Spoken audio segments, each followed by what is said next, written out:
네, 미국 행정부가 이란 공습 가능성을 열어두면서 양측의 긴장감이 높아지고 있는 가운데 미국과 이란의 고위급 회담이 오는 6일에 열린다는 보도가 나왔습니다. 자, 양측이 합의점을 찾을 수 있을지 주목되는 상황입니다. 한편 트럼프 대통령의 관세 인상 압박 속에 이번엔 한미 외교수장이 통상 현안을 풀기 위해 만나는데요. 지지부진하게 진행되는 한미 통상 협상에 숨통이 트일지 차두현 아산정책연구원 부원장과 함께 짚어보겠습니다. 안녕하십니까? 네, 안녕하십니까? 예. 미국과 이란, 미국이 계속 이란 쪽으로 함정도 보내고 충돌 위기가 있다 이런 얘기도 나오고 있는 네네. 상황에서 두 나라 관계자가 6일에 네. 이스탄불에서 만난다고 하던데 만남이 잘 이루어질까요? 네, 제가 볼 때는 대화 자체는 이루어질 가능성이 매우 높습니다. 이게 양측 다 지금 계산이 맞아 떨어지는 건데요. 예. 이란 같은 경우에는 뭐 지금 어쨌든 나오는 정보상으로는 국내 시위가 조금 잦아드는 현상도 나오고 있지만 네. 사실상은 이 내부적으로도 그렇고 외부적으로도 지금 이 이란 정부의 정통성이 상당 부분 내려가 있는 상황이거든요. 네. 그렇기 때문에 급한 불은 좀 끄자라는 생각이 있을 거고요. 미국 같은 경우에는 트럼프 행정부 연초에 들어가서 여러 가지 외교적으로 벌려놓은 일은 많습니다만 사실은 손에 잡히는 어떤 실적도 없고 또 국내 정치적으로도 지금 사실 지지율이 좀 내려가고 있는 상황이거든요. 예. 그렇기 때문에 실적으로 나중에 어떤 군사적인 작전을 한다라고 하더라도 그 명분을 더 축적한다는 의미에서도 대화를 할 충분한 지금 이 동기는 있는 거죠. 예. 그러니까 이란 핵 합의라는 게 이란에게 핵 개발하지 마. 그러면 제재하는 거 풀어줄게 이런 거잖아요. 네네. 근데 그게 완전 지금 틀어진 상태여서. 네네. 근데 미국 입장에서는 보면 이란 쪽에서는 먼저 핵 개발 문제만 다루자 이번 테이블에서. 네네. 근데 미국에서는 핵 개발 문제 플러스에서 뭐 미사일 프로그램 중동 지역의 친이란 대리 세력 문제 등도 다룰 것이다 이렇게 말하는데 그럼 대화 주제는 어떻게 될까요? 근데 지금 미국 쪽에서는 당연히 지금 핵 포기 그러니까 우라늄 농축 프로그램 포기까지를 얘기합니다. 예.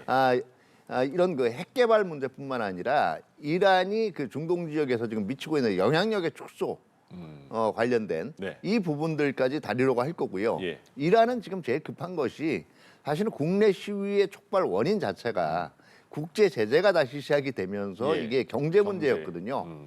그러니까 그 급한 불을 끄기 위해서라도 일단은 이 현재 진행되고 있는 핵 개발 포기 선언을 하는 대신 예. 국제 제재를 이제 지금 푼다. 예. 이 구상이기 때문에 양측이 지금 바라는 의제의 수준하고 범위가 너무 차이가 나요. 네. 그렇기 때문에 대화를 한다라고 하더라도 실제로 타결에 이를 수 있을지는 제가 볼 때는 좀 의문입니다. 그러면 미국은 조금 더 포괄적인 걸 다루고자 했는데 네네. 이란 입장에서는 핵 개발만 다루자라고 했다면 네네. 그럼 최소한의 핵 협상은 될 가능성은 있는 겁니까? 그렇죠. 근데 그것만 가지고 딱 아. 요것만 그러면 예. 의제를 국한에서 협상하자. 이게 결과적으로 이란의 전략이거든요. 그러네요. 미국 같은 경우에는 그거를 받아들이지 않으려고 할 거예요. 근데 어쨌든 예. 양측 다 조금 시간을 벌 필요는 있거든요. 그렇군요. 미국 같은 경우는 명분의 축적이라는 차원도 있고 국내 정치 차원에서 또 동향을 조금 기다려봐야 되는 것도 있고요. 예. 이란 같은 경우에는 현재 시간이 상당히 많이 필요한 입장이에요. 특히 이란 정부 입장에서는. 예, 서로 당장의 합의가 이루어지지 않을 것도 알고 있는 거겠네요, 그럼. 그렇죠. 예, 네네. 알겠습니다. 예, 알겠습니다. 한편 우리나라에 대한 관세를 다시 25%로 올리겠다고 압박한 트럼프 대통령이 인도에 대해서는 관세율을 기존의 50%에서 18%로 내린다고 네네. 발표를 했습니다. 이유가 인도가 러시아산 원유 구매를 중단하기로 했다는 이유인데 이렇게 큰 폭으로 낮추는 어떤 셈법이 있는 걸까요? 네, 두 가지 측면이 있다고. 첫 번째는 인도가 그렇게 생각보다 타격을 안 받더라는 거예요. 예. 왜냐하면 수출도 그렇고 지금 이 러시아산 원유 수입도 그렇지만은 그 수입도 대체나 우회 수단이 인도 같은 경우 비교적 선택지가 좀 다양하다라고 볼 수가 있기 때문에 예. 생각보다는 타격을 안 받더라. 두 번째는 지금 우크라이나 전쟁 조기 종결을 위해서는 러시아 쪽에 지금 압력을 좀 가해야 되는데요. 네. 그러려면 러시아산 원유의 이 원유를 지금 수입해주는 국가들이 이 수입을 중단하도록 만들어서 자금줄을 끊어야 되거든요. 그런 측면에서 인도에 대해서 다시 이제 유화 제스처를 좀 취한다라고 볼 수가 있는 거죠. 예. 네. 이런 상황에서 우리 정부도 관세 인상을 막기 위한 총력전을 벌이고 있습니다. 김정관 산업부 장관 그리고 여한구 통상교섭본부장이 현지에서 실무 협의를 했지만 아쉽게도 뾰족한 답이 나온 건 없었는데 네네. 이번에 조현 외교부 장관이 루비오 국무장관과 회담을 갖는다고 하거든요. 이번엔 네네. 어떤 답을 찾을 수 있을까요? 네, 뭐 정부 입장에서는 지금 그 공식적으로 트럼프 행정부가 이제 지금 얘기한 가장 큰 이유가 이게 국회에서 지금 입법이 제대로 후속 입법이 이루어지고 있지 않다는 거잖아요. 예. 여기 관련해서는 우리는 이제 입법 조치를 당기겠다는 거고요. 그 다음에 또 하나가 대미 투자를 좀 이것도 아마 분명히 그 이 비전을 제시를 할 겁니다. 근데 사실은 그 이외의 나머지 원인들, 특히 이제 우리나라의 그 온라인 플랫폼법, 이 관련해 가지고 미국 기업들에 대한 어떤 불이익을 이제 사전에 차단하기 위한 포석들도 있는데요. 예. 제가 보기에는 일단은 이 협상은 계속하지만 이번에 실질적으로 이제 지금 보여준 이유가 하나가 타결이 됐다라 그래도 이게 지속 가능하지 않다라는 게 문제예요. 그러니까 수시로 지금 관세를 그 대상으로 관세를 하나의 수단으로 해서 예. 우리 측에 계속 그 메시지를 던지려고 하는 게 트럼프 행정부 의도고 어떻게 보면 트럼프 행정부 입장에서는 연말 연초에 기세 좋게 나갔다가 최근엔 뭐 동맹국들까지도 몰아붙였잖아요. 예. 근데 이게 조금은 이제 지금 한 달이 물러선 입장이거든요. 상대적으로 동맹국들 선에서 미국이 그래도 잘 타결이 됐다. 미국의 의제를 잘 받아들였다. 이런 케이스를 만들 필요가 있어요. 그런 입장에서도 이 한미 간의 관세 문제는 한 방에 어떻게 보면 한 번에 깔끔하게 해결되기보다는 계속적으로 이런 상황이 앞으로도 반복될 수 있다라고 봐야 될 겁니다. 예. 트럼프 대통령이 그린란드를 계속해서 욕심을 내고 있는 상황에서 이렇게 말을 했네요. 캐나다에게 51번째 주가 되길 바란다 이렇게 말을 했는데 캐나다 51번째 주, 그린란드 52번째 주, 베네수엘라 53번째 주로 하고 싶다라는 뭐 농담이겠지만 이런 말을 네네. 했어요. 그리고 나서 그린란드와에 대해서는 뭐 합의에 근접했다 이렇게 나오고 있는데 이게 도대체 그러면 합의라는 게 그 그린란드를 가질 수 있다는 건지 아니면 갖지는 못하더라도 거기에 어떤 그 권한을 행사할 것이라는 건지 어떤 걸까요? 네, 지금 제가 보기에는 권리 행사라고 봐야 될 거예요. 예. 그러니까 이제 확대된 군사기지의 확보라든가 네. 아니면 이제 그 중요한 자원 채굴권 이게 지금 또 자원뿐만 아니라 북극 항로의 어떤 보호를 위해서도 상당히 중요한 의미가 있거든요. 예.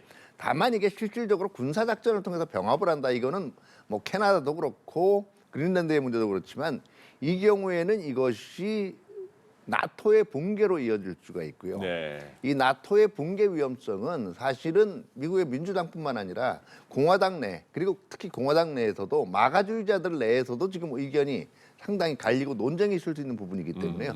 스스로의 지지 기반을 잠식할 수 있는 부분이에요. 그렇기 예. 때문에 이거는 굉장히 센 발언을 먼저 해놓고 상대적으로 상대방의 양보를 이끌어내기 다시 말해서 이제 지금 거의 합의에 근접했다는 얘기는 빨리 합의안 가지고 나오라는 얘기겠죠. 전형적인 트럼프 스타일로 하는 화법이군요. 예. 알겠습니다. 네. 이런 가운데 미국 법무부가 최근 미성년자 성범죄자 고 앱스타인과 관련한 추가 자료를 공개했는데요. 정말 유명한 주요 인사들이 대거 등장을 하는데 특히나 관심을 모으는 건 아무래도 트럼프 대통령인 것 네네. 같습니다. 트럼프 대통령은 이 부분에 대해서 이런 불리한 발언을 한 인사들에게 소송까지 걸겠다고 경고를 하기도 네네. 했는데 이 논란들이 트럼프 대통령에게 앞으로 어떤 좀 영향을 미치게 될까요? 첫 번째 딜레마는 일단 트럼프 대통령이 앱스타인이랑 친했다라는 거는 지금 뭐 다 부인할 수 없는 사실이고 예. 어떤 얘기들이 오갔냐는 건데 이게 사실은 도덕적 논쟁을 불러일으킬 수 있는 거고요. 도덕적 논쟁 중에서도 이게 어떻게 보면 그 트럼프 대통령의 주요 지지층 특히 마가주의자들의 상당한 다수가 보수 기독교 세력이란 말이에요. 예. 이 가치에는 맞지 않는 거거든요. 그렇기 때문에 이게 만약에 현재 지금 국내 정치적으로 상당히 지지율이 내려가 있는 상황에서 마가주의자들까지 등을 돌리면 이거는 걷잡을 수 없게 되는 거거든요. 그렇기 때문에 트럼프 대통령 입장에서는 전면적으로 이걸 부인하고 강하게 나갈 수밖에 없는 입장이겠죠. 예. 일각에서는 지금 앱스타인이 러시아 정보 당국에 포섭된 고정 간첩이었을 가능성까지 있다고 보도가 나오고 있는데 이 네네. 가능성에 대해서는 좀 어떻게 보세요? 글쎄요, 뭐 이거 뭐 전혀 뭐 나중에 뭐 과거 냉전기에도 보면 전혀 아닐 것 같은 인물들이 사실은 그랬다라고 나온 기록이 있기 때문에 뭐 예. 단언할 수가 없겠지만 글쎄요, 두 가지 면을 한번 생각해봐야 될 것 같아요. 만약에 앱스타인이 정말 러시아에 포섭이 돼서 활동을 했다면 최소한 그 활동 기간이 2000년대 초반부터예요. 근데 이때 러시아가 지금 본격적으로 이렇게 영향력을 과시하고 이러던 시기가 아니거든요. 예. 이게 두 번째는 어떻게 보면 앱스타인의 행적, 그다음에 앱스타인의 문제가 된 도덕성 문제라는 것이 이게 전형적인 어떻게 보면 서방 사회에서 일어날 수 있는 부정적인 그림자의 측면이란 말이에요. 러시아적인 문화라고 보기에는 조금 힘들어요. 이게 누가 볼 때도. 예. 그러면 이게 과연 정말 스파일 거냐 하는 면에서는 조금 갸웃할 수밖에 없는 거죠. 그러면 이 문서에서 푸틴 대통령과 러시아가 좀 여러 차례 언급된 부분은 어떻게 좀 봐야 할까요? 제가 보기에는 어떻게 보면 둘이 그만큼 이제 그 친한 사이다 보니까 국제 관계에 대해서 얘기를 나눴을 거고요. 그리고 그 주로 이제 트럼프 대통령이 관심이 있는 부분들이 과거에 뭐 대통령이 되기 이전에도 강대국들 위주의 사고 방식이거든요. 예. 그럼 자연스럽게 언급이 나왔을 수가 있죠. 알겠습니다. 조금 전에 마가주의자 말씀하셨는데 트럼프 대통령이 지금 이제 두 번 대통령 했으니까 세 번은 미국 법부장 못 하는 거잖아요. 그건 못하죠. 욕심은 네네. 있어도. 네네. 근데 정치 자금은 굉장히 많이 지금 갖고 있다고 하거든요. 이거 네네. 후원이 되게 많이 들어왔나 봐요. 우리나라 돈으로 5,400억 원 들어왔는데 이거는 그럼 어떻게 했을까요? 네, 지금 제가 보기에는 두 가지인 것 같아요. 예. 첫 번째는 결과적으로 미국도 예. 권력이 특히 정치 권력을 쟁취하기 위해서는 상당한 자금력이 돈 있어야 써야 된단 되는군요. 말이에요. 그러니까 예. 어차피 이걸 쥐고 있어야 예. 퇴임 후에도 내가 안전할 수 있다는 생각이 들고요. 두 번째는 트럼프 대통령 행보를 보면 마치 트럼프 일가를 중심으로 하나의 정치 명문가를 구축하겠다라는 꿈이 있는 것 같아요. 예. 그러면 이제 아들이라든가 사위라든가 며느리라든가 예. 이런 그 이 정계 진출을 위한 하나의 그 이 재원 측면에서도 돈은 쥐고 있어야 되겠죠. 그렇군요. 예, 트럼프 내부에는 뭐 사위나 그런 그 등등의 인물들도 그래서 정계에 남을 수 있다. 그렇죠. 아. 그래야 예. 본인이 정치적으로 또 안전하기도 하고요. 알겠습니다. 예. 마지막은 중국으로 가보겠습니다. 200억 원이 넘는 뇌물을 받은 혐의로 기소된 중국 전 사법부장 탕이준이 1심에서 무기징역을 선고받았습니다. 네네. 최근 시진핑 주석이 뭐 군부설 2위를 숙청하기도 하고 주변 인물들을 좀 정리하면서 주변 이런 상황들이 급박하게 바뀌고 있는데 이 부분에도 어떤 속사정 같은 게 있는 걸까요? 네, 그게 그만큼 지금 중국 정치도 상당히 변동성이 많다는 걸 보여주는 거고요.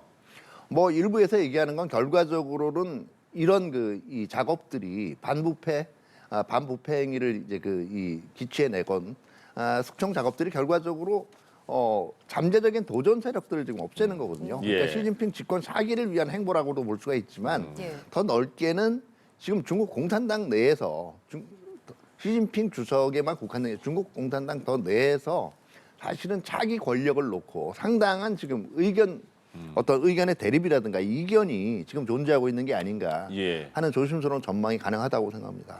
네, 예, 알겠습니다. 오늘 다양한 국제 소식들 차두현 아산정책연구원 부원장과 함께 짚어봤습니다. 오늘 말씀 고맙습니다. 고맙습니다. 네, 감사합니다.